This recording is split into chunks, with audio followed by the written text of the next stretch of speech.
Yes, and thank you for having me. It's great to have you in studio at Radio Gold this morning. I'm glad to be here. And let me say a very good morning to my constituents from Lambuse, and then His Excellency John Dramani Mahama and Prof. Jenano Pokwajman for the wonderful work they are doing across the country to bring hope to this country, to assure the people of Ghana that all is not lost in terms of quality, credible leadership, that they can count on them to reset this country on the path to prosperity and shared growth. Well, like I said, nice to have you in studio. Many questions came to mind. Unfortunately, it will be interesting if I go back to ask you all the questions. Why you left the GMA in the first place and why you decided that politics was the path to go. But currently, the professorship cannot be taken away from you. You are a professor. So are you still an academic? How do you describe yourself nowadays? Okay, so I'm still pretty much an academic. I'm an associate professor at the University of Ghana Medical School. Okay. An associate professor of obstetrics and gynecology. Okay. I teach at the medical school, I research, and then I practice. Okay. Of course, due to the demands of time, I've taken some leave. Okay. But I'm very much involved in academia. Okay. Yes. So you are a politician, academic. And which area of specialty do you have in the medical field? So I'm a gynecologist. Oh, okay. Clinically. And then I'm also a bit into public health. I hold a PhD in epidemiology from the University of Utrecht. And then I'm also a pharmacologist. Okay. Yes, I have a master's degree in pharmacology from the University of Ghana. So those are the three areas. Gynecologist, pharmacologist, public health person. Epidemiology, yes. Yeah. But can you, so I'm being careful not to turn this into a conversation about you. Yeah. But you are now parliamentary candidate of NDC for Lambuse. How's it going? Oh, it's going well. It's going well. As I said at the time I was quitting, I responded to a call from the people. Okay. This call has been coming several years before. As early as 2012, I started getting calls, and I did inform them I needed to attain some professional milestones and stabilize myself and make some impact in other aspects of my life. At some point, the call became irresistible, and this was after our painful loss of the seat in 2020. Okay. I joined the campaign in 2020. I campaigned for our then candidate, then the sitting MP, Honorable Edward Derry, but unfortunately we lost the seat. Okay. And then we realized that at that point, sometimes you have to sacrifice your personal comfort, personal ambitions for the greater good of the people. Okay. So that was when I decided to take up that bold decision to go in there and see if we can rescue the seat and deliver some quality leadership to the people of Lambuse. And so on the ground, it's been good. Okay. I won the primaries very convincingly, which meant that the people didn't let me down. My party leadership didn't let me down. And then we just launched our campaign this Sunday. Oh, yeah. Just this Sunday? Just this Sunday. So I only got back to Accra yesterday night. Okay. We launched our campaign Sunday. The Honorable Haruna Idrisu was the one who did the launching for me. And it was graced by other members of parliament. Our caucus leader for the Upper West, Honorable Dr. Hassan Rashid Pelpo was there. Okay. And then the Shamima Muslim was there as well, and her husband. And I'm grateful to all of them. So we had a very successful launch. And one of my ambitions that I was hoping to achieve already has been set rolling. I planned that when I win the seats, I was going to establish an educational scholarship. Okay. Partly from my own life story and the struggles I went through in tertiary education, secondary education, and there was no any scholarship at the time in the district to help. I mean, you only have to run around looking for politicians, and if you don't know them, you never get any help. And I don't have any political lineage in my family. I'm the first person venturing into politics. Okay. So I combed around for scholarships I never got. So it's always been my burden that I would establish a scholarship scheme for brilliant but needy students. And fortunately, during the launch, Honorable Haruna Idrisu pledged 25,000 cedis to start it. He said he didn't want me to even win before. So it's essentially, it was the launch of my campaign and the launch of what we call BEST, B-E-S-T. Okay. That's the Beyuo Educational Scholarship Trust. Okay.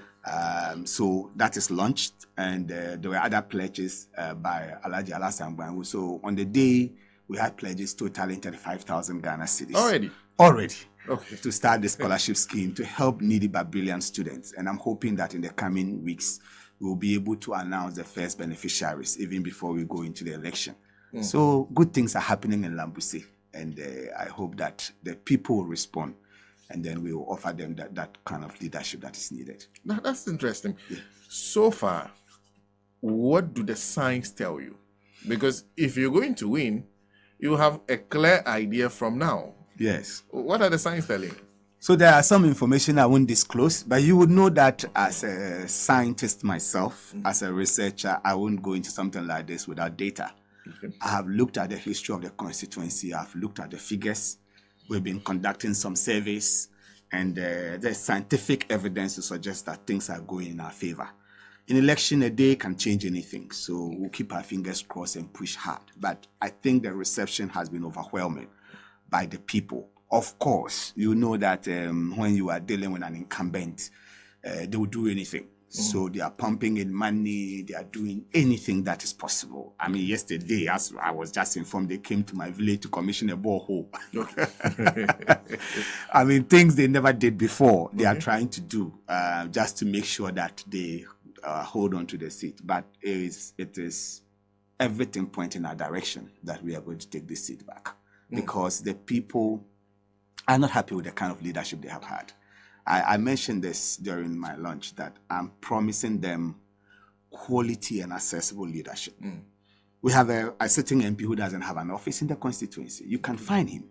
If you need him, you have to meet someone, you'll likely meet him in a guest house. The DC has a completed bungalow, but has been living in a guest house for 4 years. Living in a DC? Yes. There is a bungalow in the district capital, renovated for him. He doesn't stay in it. He stays in another town, in a guest house. Since he was appointed DC, he moved into a hotel. That's where he's been living till now. Why? So this is the challenges. Lambuse remained the only district without a radio station. I couldn't have done this in Lambuse. We don't have any. You know, we have no inch of tarred road. That's the level of deprivation that we have. No inch? I'm telling you. Of tarred roads? Yes. The only tarred road you find in Lambuse is a transnational road going to Burkina Faso. Okay. But from our district capital, linking all the villages anywhere, there should no tarred road. The last NDC administration awarded one, and then we lost power.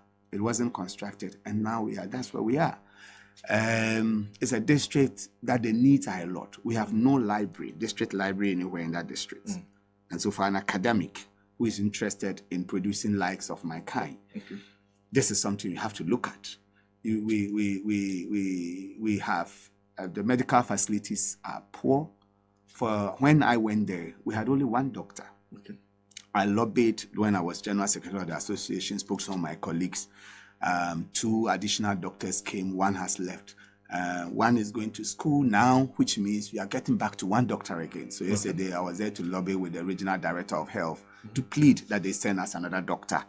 So that is the magnitude of the problem in Lambuse. So it's not lost on me, the burden I carry, if the people give me this mandate. And I hope that we'll be able to serve them well. Yeah. Anyway, let's move on to the discussion for which you're here. Yeah. And in fact, I want to start from one of the biggest health threats we have currently. Because if you look at Galamsey as an issue, you're looking at the river bodies, pollution of the environment, you're looking at even the risk of mosquito spreading. There are many things that you can just see. Having said that, what's your own view on where we are with respect to Galamsey? Are we right to be afraid that this could pose serious health threats if it's not already doing that to not only this generations, but the generations to come? In fact, I would say that we are at a crisis point as far as Galamsey is concerned. The health impact is significant, and we are already feeling it. I'm a clinician. I read academic papers. I have seen some we have delivered children with various congenital anomalies. The difficulty is that, yes, we have, I'm also a pharmacologist, as I told you. Okay. We have what we call toxicology or teratogens in when we, in as an aspect of pharmacology, we study something called toxicology. That toxins that can cause, that we classify them as teratogens, as they can cause birth defects to the baby. Sometimes they can even destroy the entire pregnancy. The heavy metals coming from Galamsey, there are known established toxins like mercury, like arsenic, and these have very long half-life. And when they pollute the water bodies, pollute our vegetables, pollute the fishes, and we consume them, pollute the soil, and some plants incorporate them in their growth process, it means that the long-term impact of this is significant, is tremendous. It cannot be overemphasized.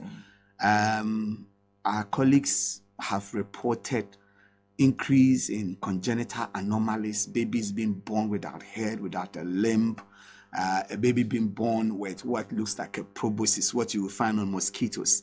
You know, these are some of the things that are coming in.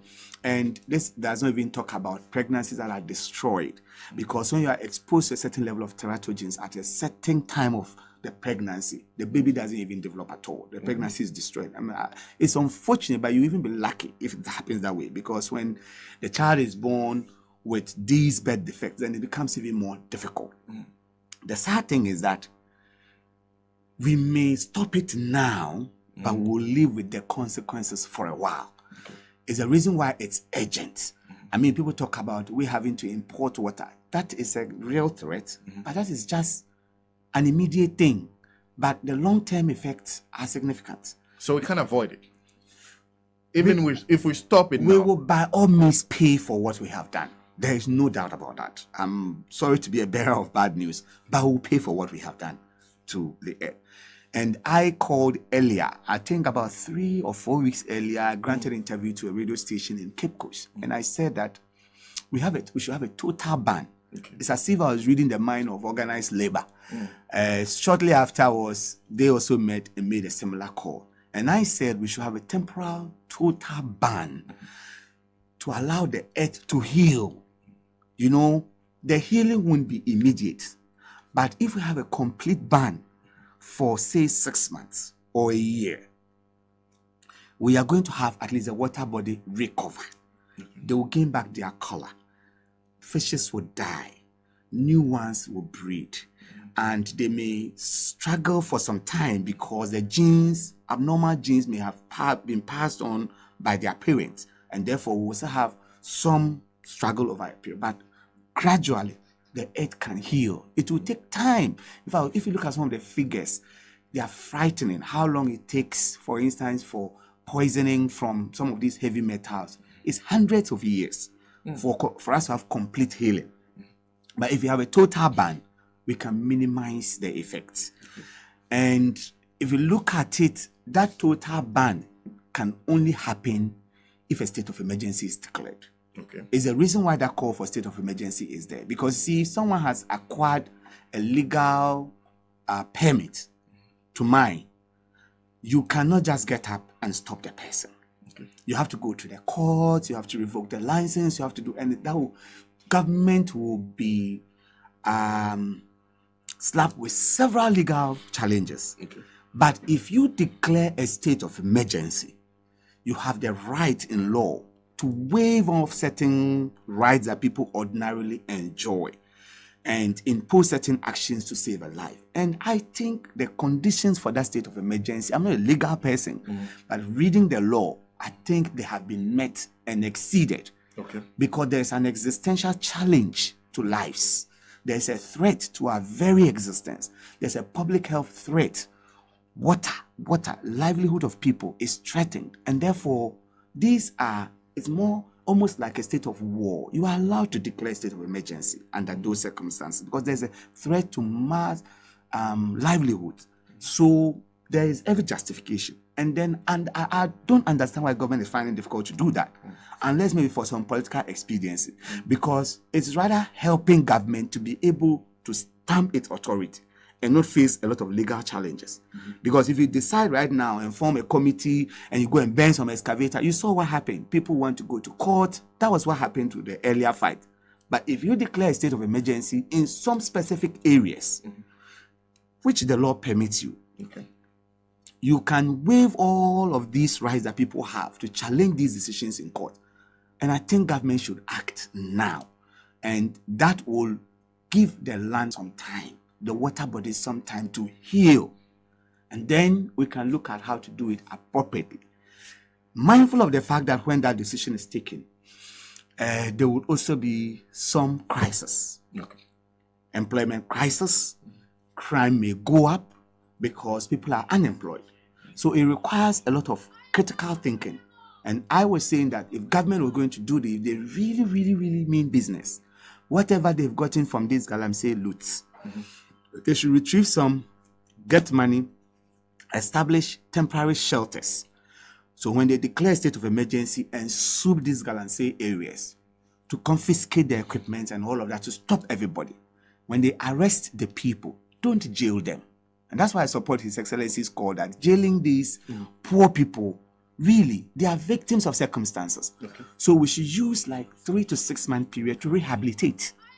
And if we establish shelters, we swoop and take all these young people into these shelters. Government feeds them and do a profiling of these people. What is their educational background? What is their background?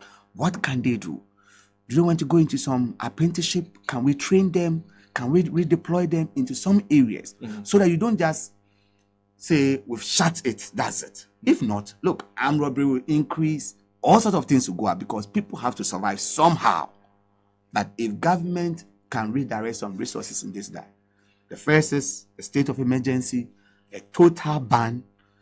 Give yourself some time, allow the land to heal, allow the soil to heal, the water to heal. Take these young people, innocent victims, arrest the kingpins, sell those who are doing illegally, sell the machinery, use that money to rehabilitate these young people and redeploy them. I think that will be heading somewhere. It will not waive us of the long-term consequence of what we have already done, but at least can mitigate it so that it doesn't continue forever. And then later we can go back into proper mining, well-regulated mining, and we will have peace. Yeah. That's some carefully thought out plan that you just spoke about on Radio Gold. But you're also a politician. Yes. The government in power is sponsored by a political party. Yes. They want to break the 8. Yes. They need the vote of these people. Yes. What you're suggesting will get them the votes, would it? You see, in fact, I'm not here to help them to get the votes. I'm here to get His Excellency John Dramani Mahama the votes. But if I were to offer a free advice to this government, if you did what I was saying, these people, I know students in universities who have to go and do Galamsey to pay their fees. I know people from my village, some from the Galamsey pits, on their way back don't reach home and die at hospitals, right? That's how bad it is. And because the deaths don't even occur at the site, they're not reporting it. All right. So if you did something like this and you added that social mitigation impact as I've spoken about, where you are not jailing these innocent young men and women who are only doing this because they have no job and they have to survive, and you are rehabilitating them for somebody, all the person needs is 1,000 cedis or 2,000 to go and pay their fees. Those people don't need to stay in that shelter. That's why you need to profile them. So if the person is here, shows you their documentation, they are university students, they are only here because without this, they cannot pay their next fees. And you can support them. They are gone. They are free. Those who are uneducated, who are there because there's no other job for them. Do you want to learn some trade? We put them into it. Why would anybody be angry and not vote for you? Why? You know? But of course, as politicians, I know they are looking at the money that is coming from it, and their interest really is not the young people who are there. It's the kingpins who are financing their work. And the Professor Fimpong Boateng report states it all. You know the kind of people who are involved, and the powers that be, and the resources they are pumping to support government. I didn't hear the tape that Party Hiaska. There was that leak tape where they were conversing, and Party Hiaska, and so they needed to promote this Galamsey for that. But Who are you coming to lead? Who? When you are killing these very people, then you are not helping anybody, So I think that there's a better way around it, and the solution is a total ban. I am confident that the proposals by His Excellency John Dramani Mahama in our manifesto to deal with Galamsey and promote proper mining will work, because he has said he doesn't even want any of his appointees to be involved. If you are involved in illegal mining or any form of that he knows, you are out. That kind of stern leadership can help solve this. But now we are in a crisis even before then. So government should take that bold decision. And honestly, sometimes I don't know why government fights certain offers that the Ghanaian give to them. Because this call for state of emergency is a blank check to the president. If you declared it, you have so many powers to act.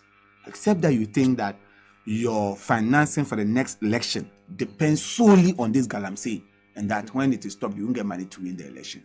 Then I don't know why.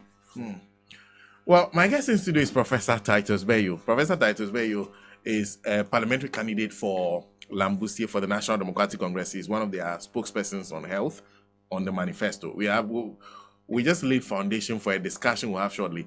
Let's take a break. When we come back, we'll delve into the manifesto. First, there's no better person to tell us about the state of our health sector and the NDC's proposals to deal with it